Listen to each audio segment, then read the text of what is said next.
El día de hoy vamos a hablar sobre púrpuras. Antes de hablar sobre púrpuras, tenemos que conocer el proceso de hematopoiesis, que es todos aquellos pasos fisiológicos dentro del ciclo celular que van a hacer que salgan a sangre periférica lo que regularmente encontramos. Glóbulos rojos, que nos da el nivel de hemoglobina, plaquetas y glóbulos blancos en diferentes estadios de evolución.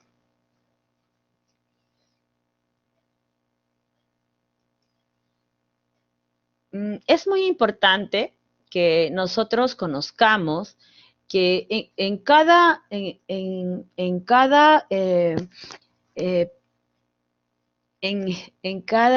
digamos, en cada grupo de colonias formadoras de granulocitos, de colonias formadoras de glóbulos rojos, de megacariocitos, van a haber estimulantes, ¿no? Por ejemplo, tenemos en los glóbulos rojos a la eritropoyetina, los glóbulos blancos al factor estimulante de granulocitos. También existe el factor estimulante de granulocitos y monocitos. Sin embargo, hace mucho tiempo que no lo usamos. Dentro de la trombopoiesis también tenemos a la trombopoyetina, que es la que regula la producción de las plaquetas circulantes, que tienen que estar en un número constante. Regularmente nosotros consideramos que tiene que haber entre 150.000 a 450.000 plaquetas. Es importante que recordemos que la tercera parte de las plaquetas se localizan en el vaso y los otros 2/3 están circulando en la sangre. Entonces, esta es una célula madre. La célula madre es, como ustedes recuerdan, es pluripotencial y va diferenciándose de manera progresiva. Aquí, por ejemplo, tenemos la serie eritroide, aquí tenemos la serie megacariocítica, aquí tenemos la serie mieloide, que tiene sus diversos grupos, ¿no? Neutrófilos, eosinófilos, basófilos, que en tejido se convierten en mastocitos, los monocitos, que en tejido se convierten en macrófagos, y los linfocitos B y los linfocitos T. En cuanto a la producción, como les decía, estos progenitores van diferenciándose progresivamente hasta que salen a sangre periférica. Las plaquetas no tienen núcleo, no son células, por lo tanto, pero sí cumplen una función importante en el proceso de coagulación de la sangre. Es decir, en formar el coágulo, si mi paciente ha tenido algún problema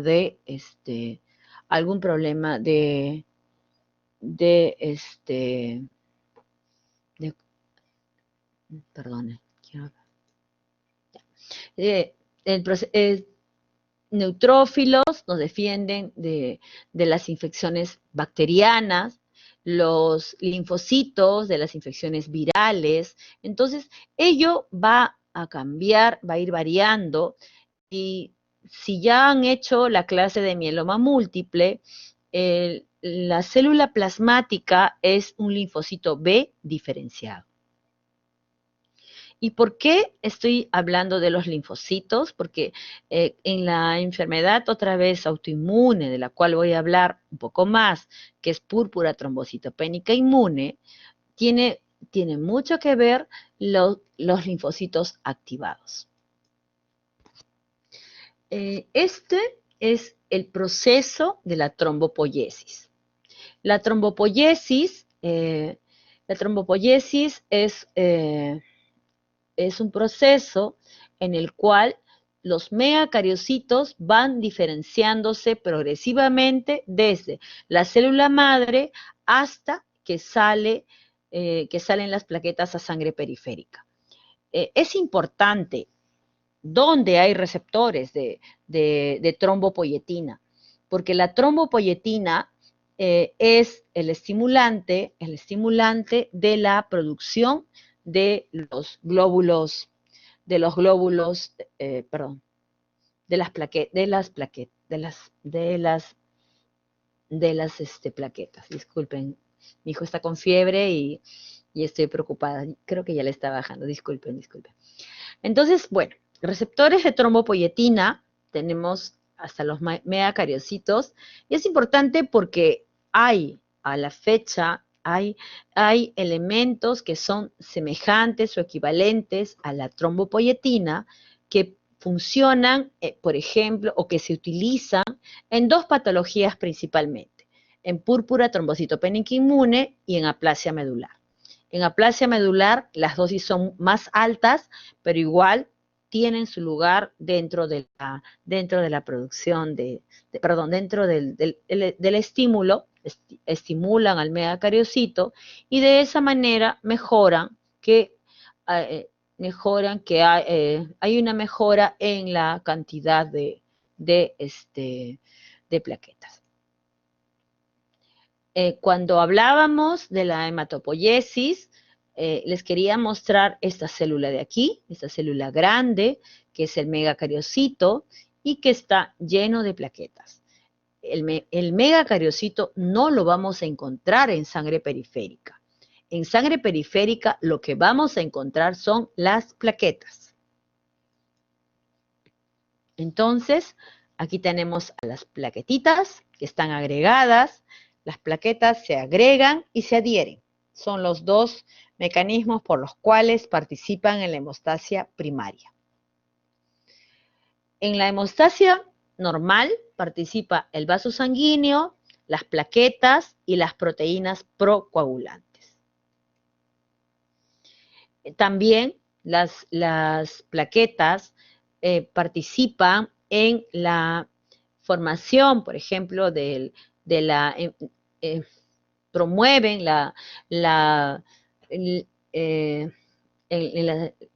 se asientan en las placas de ateromas y promueven la disfunción vascular arterial. Es por ello que una de las estrategias de tratamiento es utilizar aspirina o doble antiagregación, como puede ser también aspirina más clopidogrel. Esta es una lámina en la cual estamos viendo la función del endotelio, pero vemos que la función del endotelio también regula las propiedades de las plaquetas o trombocitos.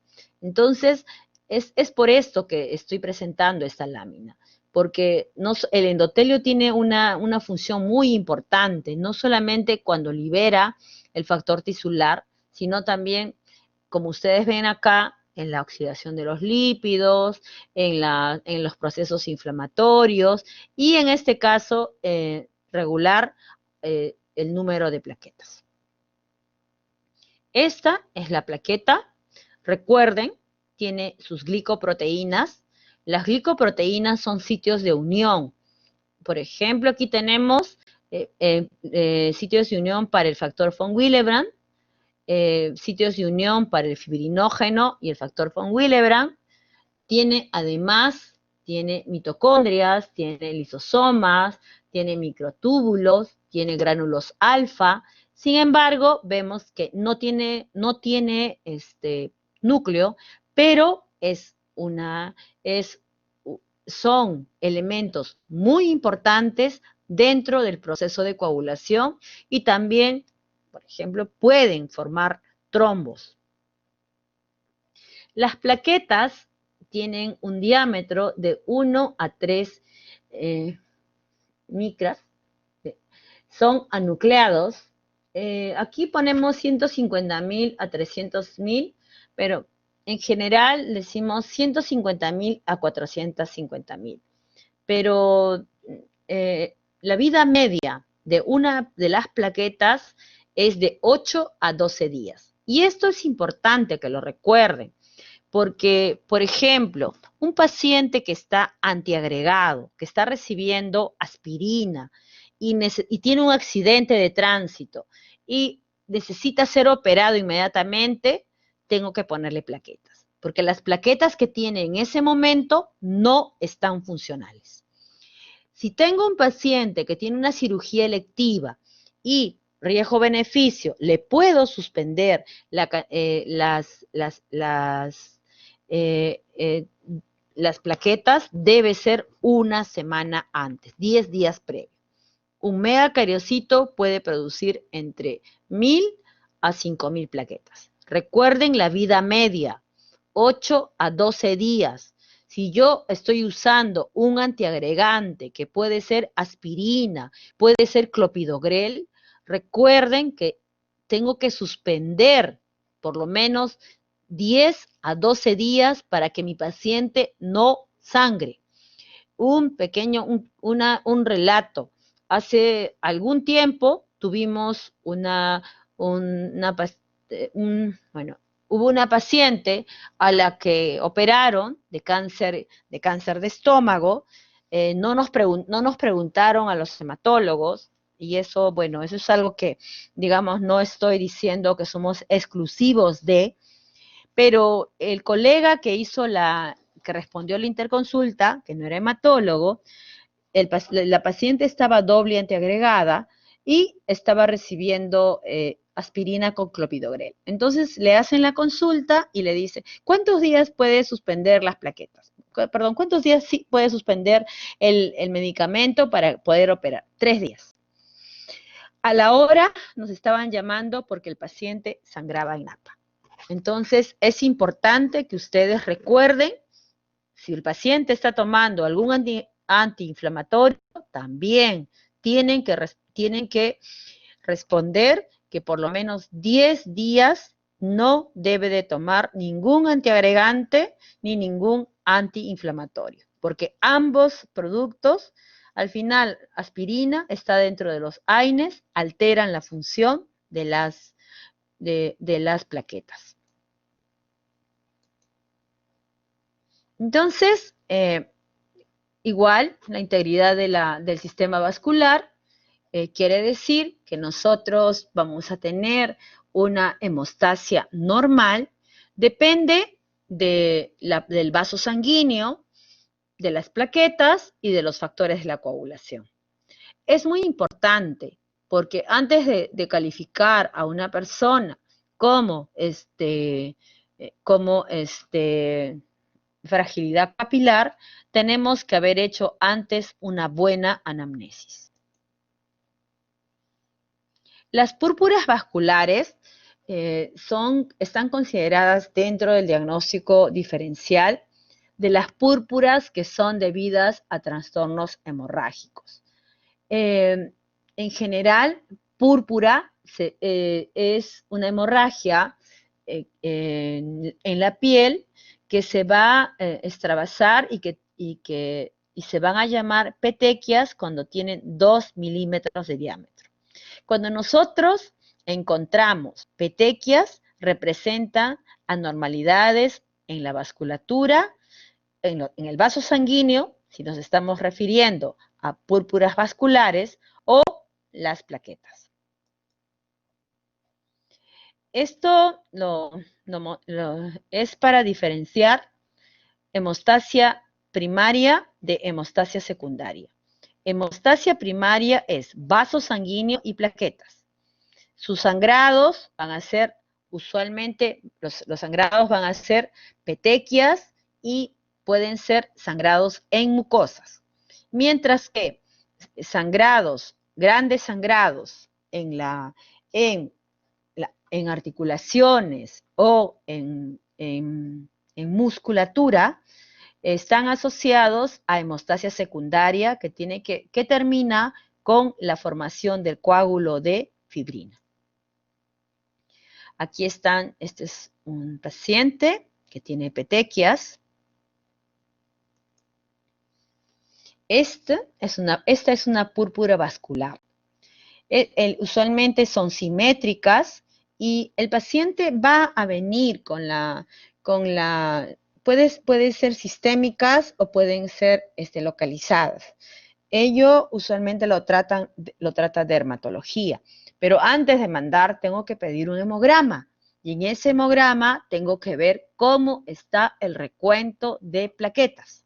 Si el recuento de plaquetas está normal y tiene estas lesiones, es casi seguro que se trata de una púrpura vascular. También hay alteraciones en la función de las plaquetas. Son muy poco frecuentes, pero usualmente no dan lesiones tan abundantes. Las plaquetas, tenemos problemas clínicos debidos a la disminución de plaquetas, estados trombocitopénicos, y esto puede ser, son clasificados en dos grupos, ¿no? Centrales y periféricos. Centrales, la médula ósea no produce adecuadamente. ¿Por qué? Porque hay aplasia medular, porque está infiltrada, mieloptisis, porque hay producción o maduración defectuosa, por ejemplo, estamos hablando de síndrome mielodisplásico. Periféricos, tenemos dos situaciones, distribución desordenada, hiperesplenismo, por ejemplo, y en la destrucción acelerada tenemos mecanismos inmunológicos y no inmunológicos. En los no inmunológicos tenemos la coagulación intravascular diseminada, vasculitis y la púrpura trombocitopénica trombótica. La púrpura trombocitopénica trombótica es una patología grave que está en relación con la activación del complemento. Se presenta plaquetopenia severa asociada a daño en órgano blanco. En cuanto a los mecanismos inmunológicos, son autoanticuerpos que pueden aparecer primarios o secundarios. Púrpura trombocitopénica inmune, lupus eritematoso, leucemia linfática crónica. También podemos encontrar haloanticuerpos en el embarazo, cuando se transfunde a los pacientes y asociado a algunas drogas, algunos medicamentos. Esta es la lista de centrales. Cuando les están diciendo centrales, ya saben que es médula ósea el problema. Y a su vez también pueden ser congénitas o adquiridas, igual que las periféricas. En cuanto a las trombocitopenias, tenemos que también saber diferenciar desde la anamnesis que va o no, cómo va la historia clínica de mi paciente. Si es que lo presentó desde pequeño, si se presenta de pronto. Entonces, todo ello hace que tengamos que hacer y depender de una buena anamnesis. Cuando voy a estudiar todos los estados de trombocitopenia que me van a producir púrpuras, usualmente, por ejemplo, si es una mujer joven, podría ser púrpura trombocitopénica inmune. Si está usando medicamentos, en nuestro medio más frecuente, por ejemplo, metotrexate, asociado en artritis reumatoide, hemos tenido algunos casos, inducido por el medicamento, porque también la colágenopatía puede asociarse a púrpura trombocitopénica inmune. También en el síndrome de distrés respiratorio, en coagulación intravascular diseminada, vamos a tener alteración en todos los pasos de la coagulación. La púrpura trombocitopénica trombótica, reitero, es una patología grave en la cual les debe llamar la atención cuando les reportan glóbulos rojos nucleados y sobre ello convulsiones y o daño de órgano blanco. En cuanto al embarazo, el síndrome HELP, también la preeclampsia, pero ello va asociado a anormalidades, por ejemplo, en las enzimas del hígado, va asociado a hipertensión. La trombocitopenia inducida por heparina es un problema grave en el cual se forman anticuerpos junto con el factor plaquetario 4 y paradójicamente yo tengo plaquetopenia severa asociado a trombosis. La anemia plástica usualmente va a cursar con pancitopenia. La enfermedad hepática vamos a tener esplenomegalia. Igual la clasificación, centrales y periféricas. Las manifestaciones clínicas de la trombocitopenia usualmente son de hemostasia primaria, las petequias que ya he mostrado, equimosis y hemorragias en mucosas. También pueden haber metrorragias, menstruaciones abundantes. La púrpura trombocitopénica inmune, que dije que iba a hablar un poco más el día de esta noche, es un diagnóstico por exclusión. Se forman autoanticuerpos contra las plaquetas, que son destruidas por los linfocitos y que finalmente son fagocitadas por el vaso. Los megacariocitos deben de compensar esa destrucción, pero a veces no es suficiente. Pero es un diagnóstico de exclusión, ¿por qué? Porque es una trombocitopenia aislada, sin ninguna otra condición clínica aparente. No debe haber neoplasia, no debe haber ningún otro factor que desencadene. La púrpura trombocitopénica puede ser primaria o secundaria. De lo que yo voy a hablar es de la púrpura trombocitopénica inmune primaria. Es un trastorno adquirido en el cual aparecen anticuerpos contra los factores de coagulación, en este caso las plaquetas, y vamos a tener que usualmente en el hemograma una trombocitopenia aislada. Si es que hay situaciones asociadas como lupus, síndrome antifosfolípido, leucemia linfática crónica, en estos casos se trata la enfermedad de fondo, porque son secundarias. No existe una prueba que me diga se trata de una púrpura trombocitopénica inmune.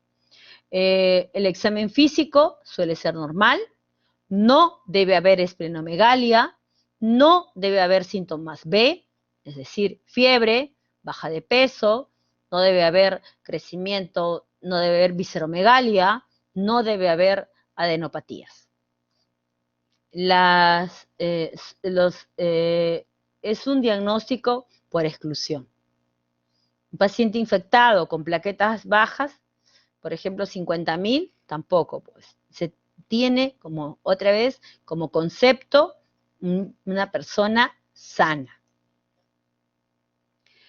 En cuanto otra vez a lo que vamos a hablar es del PTI primario, aquel en el cual vamos a tener una trombocitopenia aislada, puede ser menor de 100.000 sin otras causas que lo justifiquen. Por eso hablaba, por ejemplo, que no debe de tener una infección en ese momento, no debe haber fiebre, no debe haber otras condiciones que pueden hacer que mi rango de plaquetas disminuya. En general, ¿qué podemos decir de la púrpura trombocitopénica? Que es una trombocitopenia periférica asociada a una médula ósea reactiva, o normal, y que en algunos casos puede haber un incremento de megacariocitos. Es el trastorno más común en hematología pediátrica. Estamos hablando de trastornos, este es un trastorno benigno. Entonces, dentro de los trastornos benignos, es el más común de hematología pediátrica. En cuanto a la púrpura trombocitopénica inmune, es un diagnóstico por exclusión, que ya les he mencionado. No debe haber infecciones, no debe haber tóxicos, no debe haber medicamentos que haya usado cerca el paciente que viene a la consulta. Es la causa más común de plaquetopenia. Sin embargo, es importante saber que se puede presentar dos picos, ¿no? Entre los 18 y 40 años es más común en mujeres y que en hombres hasta los 65 años. Y después de ello, las tasas se igualan.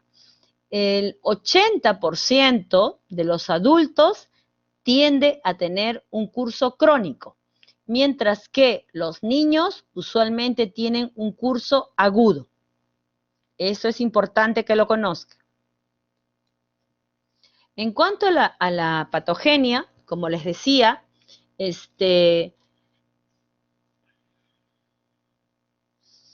me salen los mensajes y me tapan la pantalla, disculpe.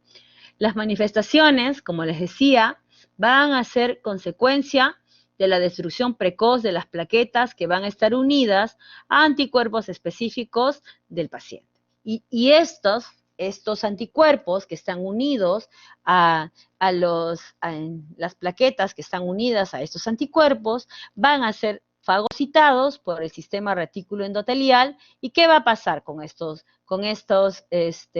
Luego van a destruirse, ¿dónde? En el vaso. Es por eso que al comienzo les decía que la tercera parte de las plaquetas se encuentran en el vaso. Debemos de tener también en consideración que los anticuerpos son autoanticuerpos dirigidos contra las glicoproteínas de la superficie de las plaquetas y donde se van una vez que se ha unido a esas glicoproteínas, son destruidas en el vaso. Nuevamente. Se ha encontrado niveles normales de trombopoyetina en algunas personas que tienen púrpura trombocitopénica inmune, y lo que se ha visto también es que no hay un incremento proporcional en la severidad con el incremento de trombopoyetina.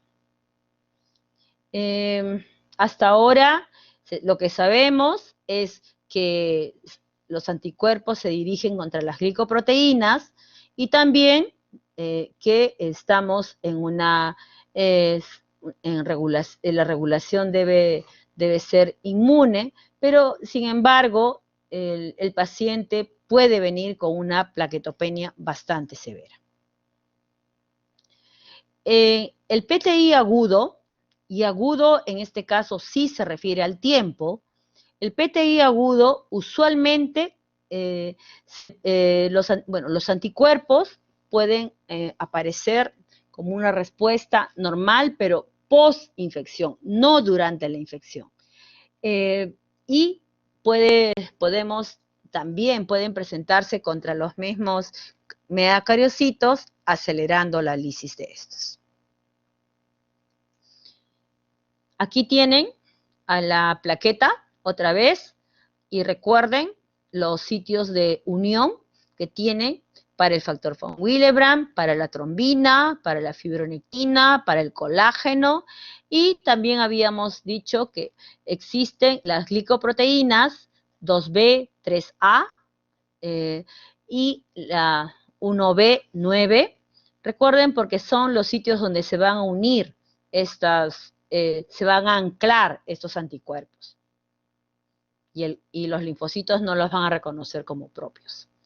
Esto es fagocitosis autoinmune. Los macrófagos son los que van a recepcionar y finalmente los que se van a unir son IgG. Este es el proceso de la megacariopóyesis que termina con la producción de las plaquetas en sangre periférica. Aquí tenemos plaquetas y su interacción, ¿no? La importancia que tienen en la hemostasia primaria. Miren aquí, otra vez las glicoproteínas que hemos estado hablando, que son los lugares donde se van a anclar los anticuerpos. En cuanto a el mecanismo principal que vamos a tener es que va a haber una desregulación en el sistema normal del control de las plaquetas. El cuerpo no las va a reconocer como propias.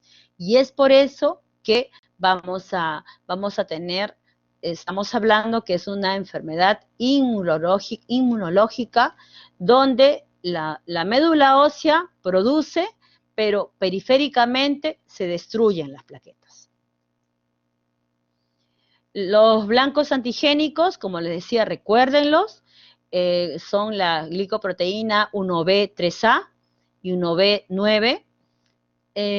Estos anticuerpos se habla mucho y ustedes van a ver en las órdenes de laboratorio, sobre todo en la práctica privada, que les piden, que les ponen ahí anticuerpos antiplaquetarios. Sin embargo, no los utilizamos para el diagnóstico. El diagnóstico es clínico y, bueno, a ello va seguido el hemograma con trombocitopenia aislada.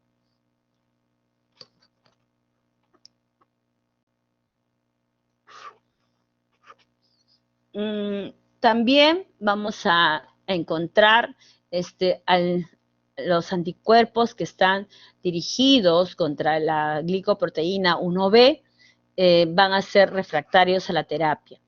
He mencionado 3 conceptos importantes en esta clase. Una, que la púrpura trombocitopénica inmune primaria es el trastorno de coagulación es el trastorno benigno más frecuente en pediatría. He dicho también que los niños usualmente tienen una evolución aguda, es decir, resuelven en 4 a 6 semanas. Y los adultos usualmente tienden a tener una evolución crónica. Entonces, por eso es que le mencionaba la historia natural. El 80 a 90% de los niños remiten entre 2 a 8 semanas. Hay discusión todavía si necesitamos o no darle prednisona a estos niños. En algunos casos, en muchos de los casos, se prefiere darle, la dosis es 1 miligramo kilopeso. Solamente, miren, las remisiones de PTI en niños llegan hasta el 61% y en adultos 9%. Es una enfermedad crónica en adultos por excelencia. Lo otro que he mencionado es que en el examen físico no debe de haber adenopatías, no debe haber visceromegalia, no debe haber síntomas B, baja de peso, fiebre, sudoración, visceromegalia, hepatoesplenomegalia, ello no debe existir. Solamente debe haber plaquetopenia aislada en un adulto sano, entre comillas. Un adulto saludable, no debe haber, si tenemos esplenomegalia y adenopatía, sobre todo en el adulto, probablemente estamos hablando de otro diagnóstico. Las púrpuras no trombocitopénicas están asociadas a vasculitis, las primeras imágenes que mostré. En cuanto a los datos de mortalidad, son imprecisos. Muy pocas veces hemos visto personas que hayan hecho trombocitopenia severa y que hayan tenido sangrados severos. A veces recibimos pacientes con 1.000, con 2.000, con 5.000 plaquetas, pero que sin embargo no muestran sangrados severos. Ello no quiere decir que no lo vayan a mostrar. Las petequias o púrpuras, de acuerdo al nivel de plaquetas, se van a presentar principalmente a nivel de mucosas, reiterando, en la piel, y cuando tenemos aquí en la boca, se llaman enantemas. La cultura general. En general, si bien es cierto, el rango de plaquetas, lo normal es de 50.000 a 150.000, cuando hay una plaquetopenia leve, usualmente es un hallazgo de laboratorio. Muy pocas veces el paciente sangra con 50.000 plaquetas. Puede ser que, por ejemplo, tome un antiinflamatorio y tenga una hemorragia digestiva. En cuanto a una trombocitopenia moderada, entre 20.000 a 50.000, pueden aparecer púrpuras, pueden aparecer epístasis y también púrpuras, sobre todo asociadas a algún traumatismo. Si tengo plaquetas menos de 20.000, el paciente luce, el sangrado es espectacular, ¿no? Aparecen múltiples petequias y si viene además con metrorragias, asociado a ello, puede tener también anemia, hemorragia digestiva, el riesgo de hemorragia en sistema nervioso, hemorragia digestiva y sangrado en sistema nervioso central son considerados sangrados mayores. Y ello, cuando hablemos de las opciones terapéuticas, es una indicación para el uso de inmunoglobulina.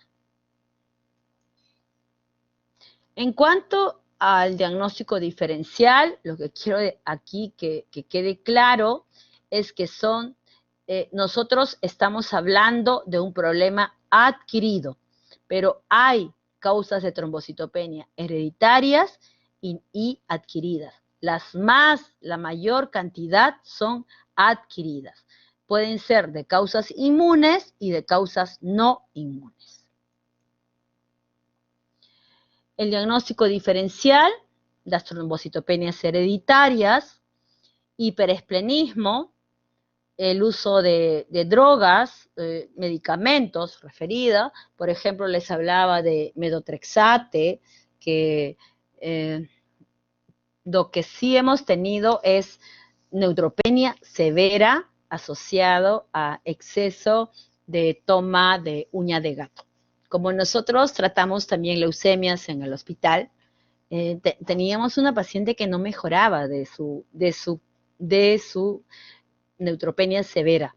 Y cuando hicimos la anamnesis, preguntamos, ella había acudido al curandero, que creen que los va a ayudar más que nosotros, y le había dicho que tome cierta cantidad de uña de gato. Pero la paciente, pensando que podía tener mayor efecto, había tomado más, y el efecto fue que sangró más. Plaquetopenia dilucional, una de las causas, por ejemplo, sangrado masivo. En el sangrado masivo se considera cuando se pierde el 50% del volumen total de sangre. La pseudotrombocitopenia es un problema en el cual nosotros tenemos baja de plaquetas, pero no real. Hay síndromes, por ejemplo, que se llaman de las plaquetas pegajosas. O hay algunas plaquetas que son grandes, que son macroplaquetas. Esas plaquetas grandes, cuando les reporten a ustedes macroplaquetas y les digan, no les hagan un recuento manual, y les digan que está con trombocitopenia, ustedes deben solicitar una lámina periférica. Aplasia aplasia de serie megacariocítica, síndromes mielodisplásicos que tienen diferentes clasificaciones, la enfermedad de von Willebrand, que algunos subtipos, por ejemplo el 2B, puede cursar con trombocitopenia, usualmente moderada. La trombocitopenia gestacional se presenta sobre todo en el segundo a tercer trimestre del embarazo y en mujeres que ya estamos preparándonos para dar a luz, ¿no? ¿Y esto por qué? Porque el cuerpo se prepara para sangrar. Entonces, por eso es que hay un ensanchamiento del volumen y se produce una pseudotrombocitopenia en este caso, pero suele ser leve, 80.000, 100.000 plaquetas, que no indica ningún procedimiento. Entonces, si yo digo de laboratorio, plaquetopenia periférica, médula ósea reactiva. Cuando les digan a ustedes médula ósea reactiva, es una médula ósea normal. Casos típicos no requieren estudios, pero ello es relativo, porque a veces, como les decía, vienen con sangrados abundantes y vienen además con anemia. Entonces, anemia más plaquetopenia, hay que hacer un estudio de médula ósea y no minimizar el diagnóstico ni el tratamiento.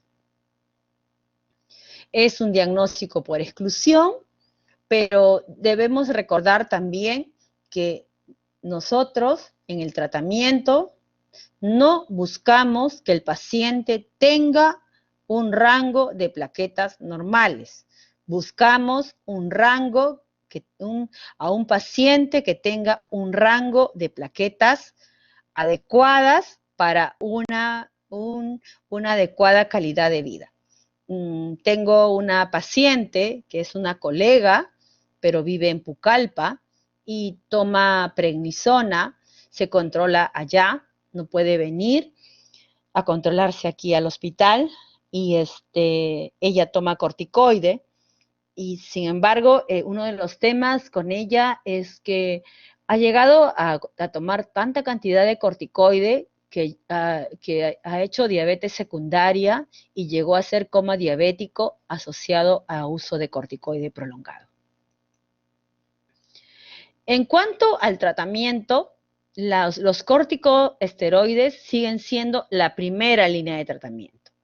La dexametasona se usa en pulsos de 40 miligramos por 4 días y en realidad sí va bien el tratamiento, o su equivalente es prednisona 1 miligramo kilopeso.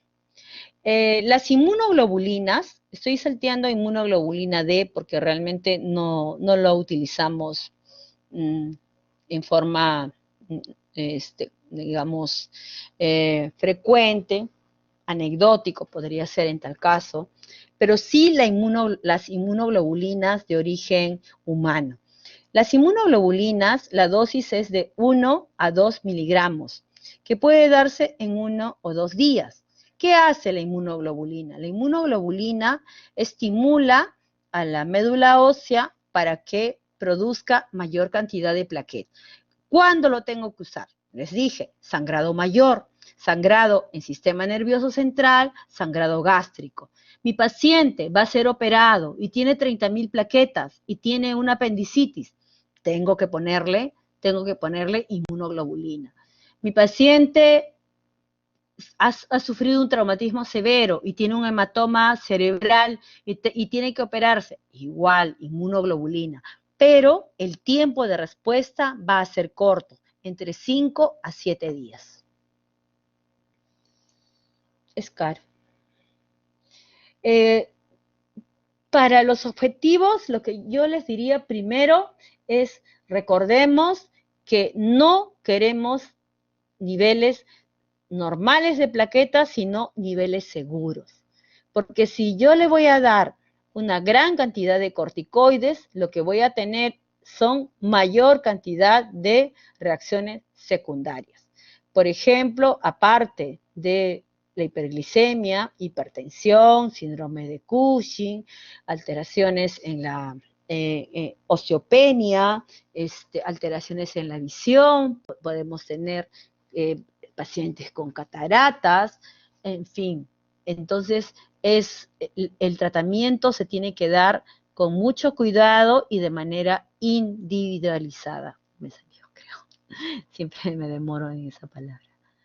En cuanto al tratamiento inicial, para nosotros en la primera línea de tratamiento son los corticoides.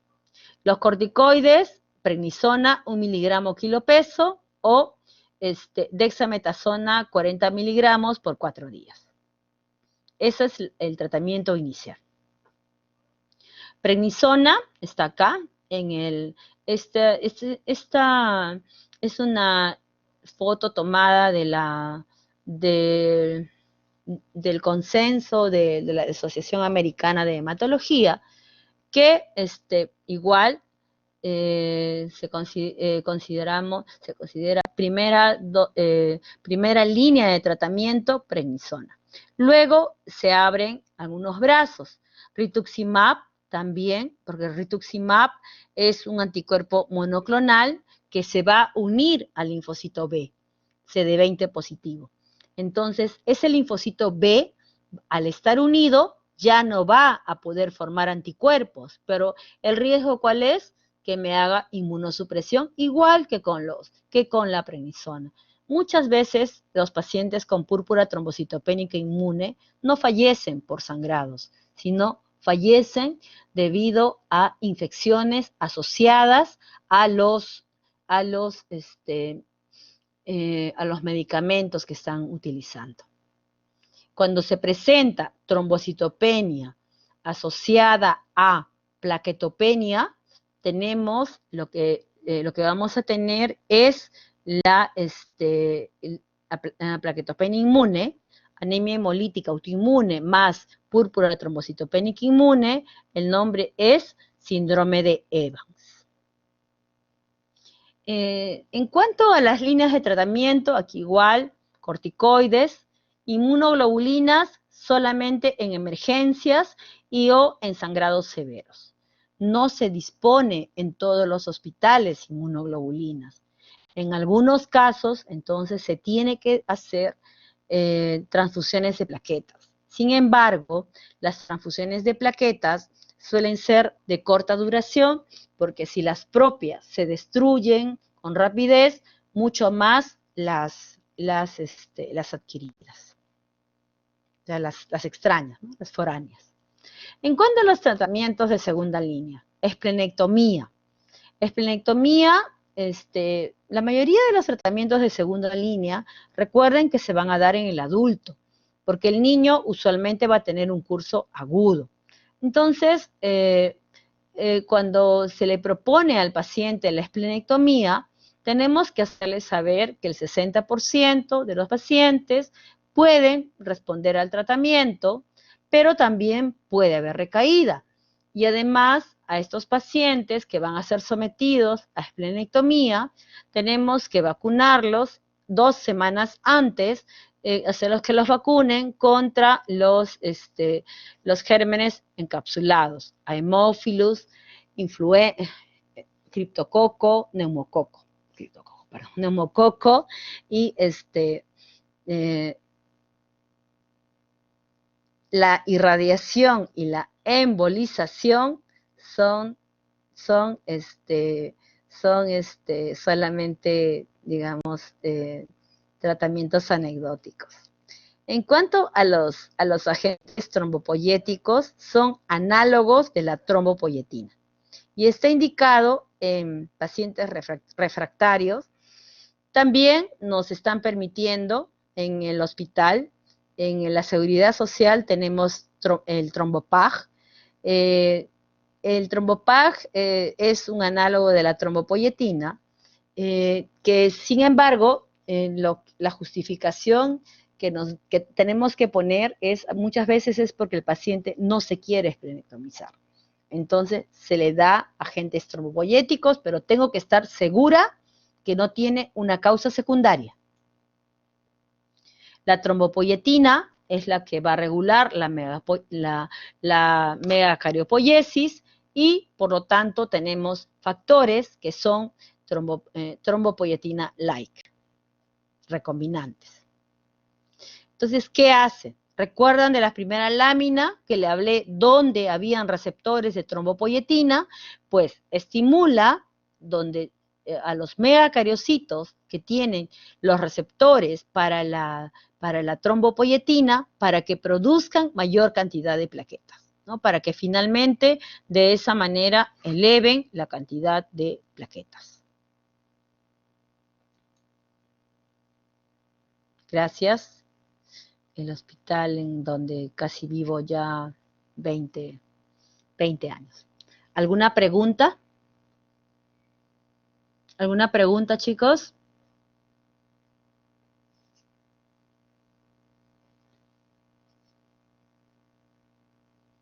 ¿Alguna pregunta? ¿Todo está claro o están cansados? Recuerden chicos, puntos claves. Anemia hemolítica autoinmune más púrpura trombocitopénica autoinmune, síndrome de Evans. 2.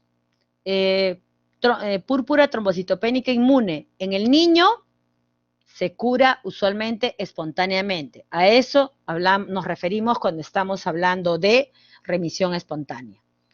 Existen a la fecha agentes trombopoyéticos y usualmente son los adultos los que tienen un curso crónico. Me dicen que todo está claro. Agradezco a todos por el esfuerzo que están haciendo el día de hoy, a ustedes, y gracias por estos cambios que tenemos que hacer, sobre todo para los que estamos trabajando también en el hospital. Algunos han sido mis cachimbos y ahora, bueno, nos volvemos a reencontrar, chicos. Muchísimas gracias a todos. Gracias.